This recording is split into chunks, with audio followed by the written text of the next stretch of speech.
साबिन किराम, radio Kuwait की उर्दू नशियात से हमारा आज का इंतखाब कलाम सदाकत अली तिर्मिजी, आवाज रजिया अशरफ। आपकी समातों की नजर।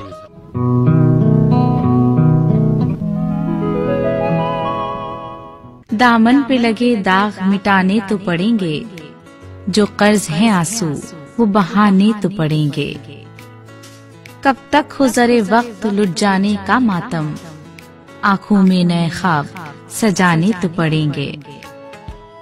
नफरत का ये सूरज न कहीं शहर जला दे, अब पेड़ मोहब्बत के लगाने तो पड़ेंगे।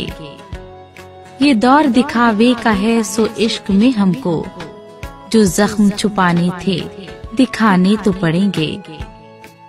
जज्बों की सदाकत से हमें इश्क के दम से, सोए हुए ये लोग जगाने तो पड़ेंगे।